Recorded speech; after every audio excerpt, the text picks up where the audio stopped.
Hello everyone, जय हिंद। आज 21 मई 2023 है। आज के इस वीडियो में 21 मई 2023 से संबंधित सभी करंट अफेयर्स से रिलेटेड क्वेश्चंस करवाए जाएंगे, जो कि परीक्षा के लिए बहुत ही महत्वपूर्ण और इम्पोर्टेंट होंगे। आप सभी इस वीडियो को बिल्कुल भी स्किप नहीं करना, ध्यान से वीडियो को शुरू से लेकर लास्ट तक देखना। पहले हम देख लेंगे कल जो हमने करंट अफेयर्स के क्वेश्चंस बताए थे, उसका रिवीजन करते हैं। क्वेश्चन 1 था, 76वें कांस अंतर्राष्ट्रीय फिल्म महोत्सव में भारतीय पवेलियन का उद्घाटन डॉक्टर एल मुरुगन ने किया। सर्वोच्च न्यायालय के न्यायाधीश के रूप में केवी विश्वनाथन प्रशांत मिश्रा शपथ लेंगे। आयुष मंत्रालय ने हाल ही में जनता की भलाई के लिए एकीकृत स्वास्थ्य के प्रति अपनी वचनबद्धता की घोषणा की। केंद्रीय मंत्रिमंडल ने हाल ही में सूचना प्रौद्योगिकी आईटी हार्डवेयर क्षेत्र के लिए 17,000 करोड़ रुपए की प्रोडक्शन लिंक्ड इंसेंटिव PLI योजना 20 को मंजूरी दी है। अमेजॉन वेब सर्विसेज AWS ने 2030 तक भारत के क्लाउड इंफ्रास्ट्रक्चर में लगभग $12.7 बिलियन के निवेश की घोषणा की है। ज्योतिरादित्य सिंधिया ने तेजी से बढ़ते विमानन क्षेत्र के लिए भारत की त्रिस्तरीय रणनीति पर जोर दिया। दक्षिण एशियाई यूथ TT चैंपियनशिप 2023 में भारत देश 16 स्वर्ण पदक हासिल कर विजेता के रूप में उभरा। फीफा विश्व कप 2026 के आधिकारिक ब्रांड के हिस्से के रूप में ट्रॉफी की वास्तविक छवि का अनावरण किया गया है। 18 मई को मनाया जाने वाला विश्व एड्स वैक्सीन दिवस का फोकस HIV एड्स बीमारी पर है। 18 मई को मनाए जाने वाले विश्व एड्स वैक्सीन दिवस HIV एड्स के टीके के विकास में समर्पित वैज्ञानिकों और शोधकर्ताओं की भूमिका पर प्रकाश डालता है। कल का जो क्वेश्चन था उसका आंसर देख लेते हैं। क्वेश्चन था, फीफा विश्व कप 2026 के लिए किस टूर्नामेंट के आधिकारिक ब्रांड का अनावरण किया गया है? फर्स्ट ऑप्शन था ICC क्रिकेट विश्व कप। सेकंड ऑप्शन UEFA यूरोपीय चैंपियनशिप। फीफा विश्व कप। ओलंपिक खेल। सही आंसर था फीफा विश्व कप। फीफा विश्व कप 2026 के लिए आधिकारिक ब्रांड का अनावरण किया गया है। फीफा विश्व कप को विश्व स्तर पर सबसे प्रतिष्ठित और प्रशंसित खेल आयोजन के रूप में मान्यता प्राप्त है। ब्रांड में एक अनूठी डिजाइन अवधारणा है जो वास्तविक ट्रॉफी की एक छवि को शामिल करती है, जो वर्ष 26 का प्रतिनिधित्व करती है और टूर्नामेंट के आगामी संस्करण और भविष्य के संस्करणों के लिए फीफा विश्व कप के प्रतीक के रूप में कार्य करती है। यह अनावरण फीफा विश्व कप 2026 की तैयारी और प्रचार में एक महत्वपूर्ण मील का पत्थर है, जिसका दुनिया भर के फुटबॉल प्रशंसकों को बेसब्री से इंतजार है। अब हम आज जो 21 मई है उसके करंट अफेयर्स के बारे में देखते हैं।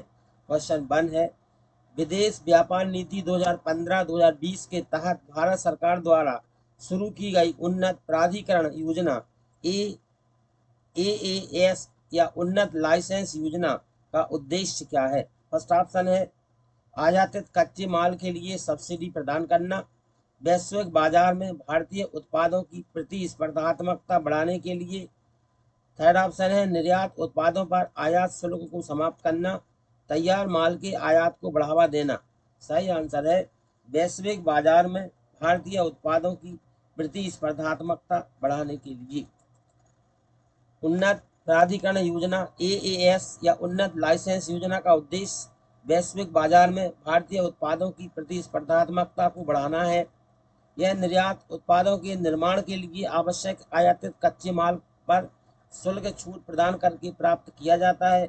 आयात शुल्क समाप्त करने से अंतिम निर्यात उत्पादों की लागत कम हो जाती है, जिससे वे मूल्य निर्धारण के मामले में अधिक प्रतिस्पर्धी बन जाते हैं।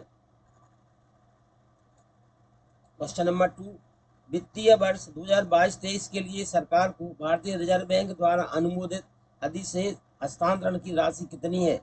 रुपये 30,307 करोड़, रुपये 87,416 करोड़, रुपये 57,629 करोड़, 90 123 करोड़। सही आंसर है रुपये 87,416 करोड़। वित्तीय वर्ष 22-23 के लिए सरकार को भारतीय रिजर्व बैंक द्वारा अनुमोदित अधिशेष हस्तांतरण की राशि रुपये 87,416 करोड़ रुपए है। क्वेश्चन के बारे में देखेंगे एक्सप्लेनेशन। भारतीय रिजर्व बैंक आरबीआई ने रुपए के हस्तांतरण को मंजूरी दे दी है। वित्तीय वर्ष 22-23 के लिए सरकार को अधिशेष के रूप में 87,416 करोड़ रुपए प्राप्त होंगे। यह राशि पिछले वर्ष के रुपए के हस्तांतरण की तुलना में लगभग 3 गुना अधिक है। 30,307 करोड़ अधिशेष हस्तांतरण को विदेशी मुद्रा भंडार की बिक्री से आय में वृद्धि के लिए जिम्मेदार ठहराया जाता है। क्वेश्चन नंबर देखेंगे अब हम थर्ड। भारतीय रिजर्व बैंक आरबीआई ने 2000 बैंक नोट्स रुपए के संबंध में क्या निर्णय लिया है? संचलन का विच्छेदन, नई सुरक्षा सुविधाओं का परिचय, मुद्रण क्षमता में वृद्धि, छोटे मूल्य वर्ग के नोटों के साथ प्रतिस्थापन। सही आंसर है संचलन का विच्छेदन। भारतीय रिजर्व बैंक ने 2000 बैंक के नोट्स रुपए के संबंध में निर्णय लिया है संचलन का विच्छेदन। भारतीय रिजर्व बैंक आरबीआई ने रुपए के प्रचलन को बंद करने का एक महत्वपूर्ण निर्णय लिया है। 2000 बैंक नोट्स, हालांकि ये बैंक नोट अब जारी नहीं किए जाएंगे लेकिन एक वैध मुद्रा बने रहेंगे। यह कदम ऐसे समय में उठाया गया है जब रुपये पेश करने का उद्देश्य था। 2000 बैंक नोटों को पूरा किया गया है और अन्य मूल वर्ग पर्याप्त रूप से अर्थव्यवस्था की मुद्रा आवश्यकताओं को पूरा करते हैं। नेक्स्ट क्वेश्चन देखेंगे। Question number 4। भारतीय लेखक रस्किन बॉन्ड द्वारा लिखित नई पुस्तक का शीर्षक क्या है? भारतीय लेखक रस्किन बॉन्ड द्वारा लिखित नई पुस्तक का शीर्षक क्या है? फर्स्ट है the golden hours exploring life's joy, the golden years, the many joys of living a good long life, the golden decades, memories of bonds experience, the golden era 16, 17 और 18 के दशक के किस्से। सही आंसर है the golden years, the many joys of living a good long life. भारतीय लेखक Ruskin Bond ने the golden years, the many joys of living a good long life नामक एक नई किताब लिखी है। किताब 16, 17 और 60, 70 और 80 के दशक के दौरान बॉन्ड के अनुभवों पर केंद्रित है। इसलिए रस्किन बॉन्ड की किताब के शीर्षक का प्रतिनिधित्व करने वाला जो विकल्प भी है ना वही सही है। क्वेश्चन 5 है पूर्व भारतीय क्रिकेटर अंशुमान गायकवाड़ के बारे में आदित्य भूषण की पुस्तक का शीर्षक क्या है? पूर्व भारतीय क्रिकेटर अंशुमान गायकवाड़ के बारे में आदित्य भूषण की पुस्तक का शीर्षक क्या है? The bloodbath chronicles, Anshuman Gaikwad की यात्रा, रक्तपात के बीच हिम्मत, अंशुमान गायकवाड़ कथा, the golden years, Anshuman Gaikwad की क्रिकेट विरासत, क्रीज से किस्से, अंशुमान गायकवाड़ के संस्मरण। सही आंसर है guts amidst bloodbath, the Anshuman Gaikwad narrative.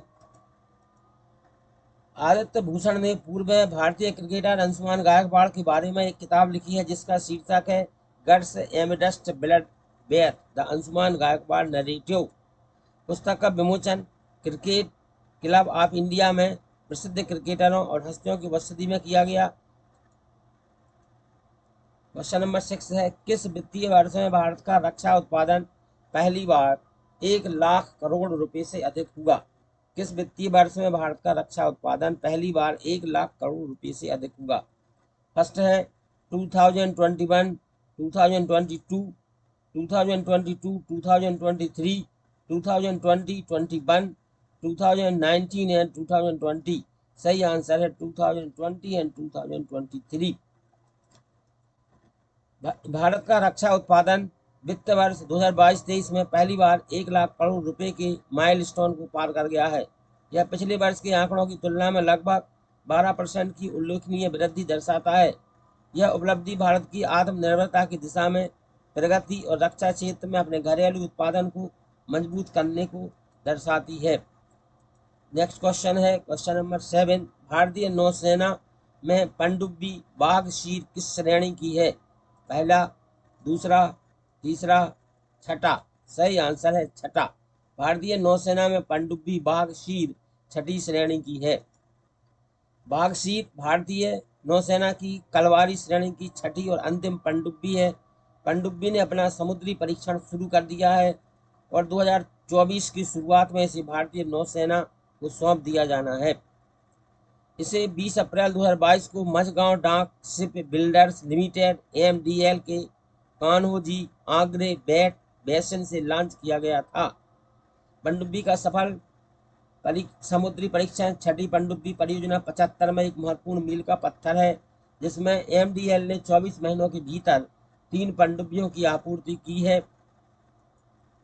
Question number 8, संयुक्त राष्ट्र की एक रिपोर्ट के अनुसार भारत ने म्यांमार सरकार को कितने मूल्य के हथियार भेजे थे? संयुक्त राष्ट्र की एक रिपोर्ट के अनुसार भारत ने म्यांमार सरकार को कितने मूल्य के हथियार भेजे थे? फर्स्ट है ₹51 मिलियन, ₹422 मिलियन, ₹422 करोड़, ₹51 करोड़। सही आंसर है ₹422 करोड़। संयुक्त राष्ट्र की एक रिपोर्ट के अनुसार भारत ने म्यांमार सरकार को ₹422 करोड़ मूल्य के हथियार भेजे थे। भारत ने फरवरी 2021 में तख्तापलट के बाद से म्यांमार की सेना को ₹422 करोड़ $51 मिलियन के हथियार और संबंधित उपकरण भेजे हैं। उस पर लगाए गए प्रतिबंधों के बावजूद म्यांमार की सेना ने एक खरीदारी की है। रिपोर्ट में ये भी उल्लेख किया गया कि भारत के अलावा रूस, चीन, सिंगापुर और थाईलैंड जैसे देशों ने म्यांमार को सैन्य सहायता प्रदान की है।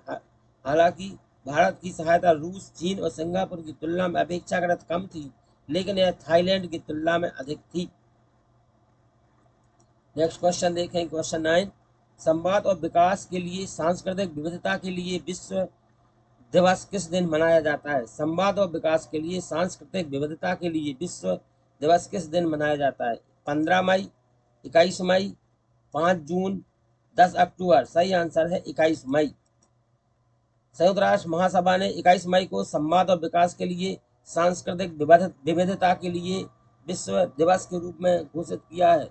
यह दिन सांस्कृतिक विविधता को बढ़ावा देने, शांति और सतत विकास के लिए समावेशी और सकारात्मक परिवर्तन के एजेंट के रूप में इसके महत्व को उजागर करने के लिए प्रतिवर्ष मनाया जाता है। इस दिन का उद्देश्य दुनिया की संस्कृतियों की समृद्धि का जश्न मनाना और सद्भाव और निरंतर प्रगति प्राप्त करने में विविधता के महत्व के बारे में जागरूकता बढ़ाना है। यह समुदाय को सांस्कृतिक विविधता के मूल्य को समझने और सद्भाव में एक साथ रहने के तरीके सीखने में मदद करने के अवसर के रूप में काम करता है। क्वेश्चन नंबर 10, विश्व मधुमक्खी दिवस किस दिन मनाया जाता है? विश्व मधुमक्खी दिवस किस दिन मनाया जाता है? 10 अप्रैल, 15 मई, 20 मई, 5 जून। सही आंसर है 20 मई। संयुक्त राष्ट्र 20 मई को विश्व मधुमक्खी दिवस के रूप में नामित करता है। यह दिन आधुनिक मधुमक्खी पालन के अग्रदूत एंटोन जानसा के जन्मदिन का सम्मान करने के प्रतीक के रूप में कार्य करता है। एंटन जानसा स्लोवेनिया में मधुमक्खी पालकों के एक परिवार से थे, जहां मधुमक्खी पालन एक महत्वपूर्ण कृषि गतिविधि है जिसकी एक लंबी परंपरा है। विश्व मधुमक्खी दिवस का उद्देश्य पारिस्थितिक तंत्र, खाद्य सुरक्षा और सतत विकास के लिए मधुमक्खियों और अन्य परागकणों के महत्व के बारे में जागरूकता बढ़ाना है। यह फसलों के परागण और जैव विविधता को बनाए रखने में मधुमक्खियों की महत्वपूर्ण भूमिका पर प्रकाश डालता है। अब हम देख लेंगे 21 मई को मनाए जाने वाले अंतर्राष्ट्रीय चाय दिवस का उद्देश्य क्या है। 21 मई को जो अंतर्राष्ट्रीय चाय दिवस मनाया जाता है उसका उद्देश्य सांस्कृतिक विविधता को बढ़ावा देने के लिए, चाय के महत्व के बारे में जागरूकता बढ़ाने के लिए, कॉफी के इतिहास को याद करने के लिए, टिकाऊ कृषि प्रथाओं को बढ़ावा देने के लिए। तो जी क्वेश्चन नंबर 21 है, इसका कमेंट बॉक्स में आपको आंसर देना है। आप सभी ने 21 मई 2023 के करंट अफेयर्स से रिलेटेड क्वेश्चन देखे। वीडियो देखने के लिए बहुत बहुत धन्यवाद।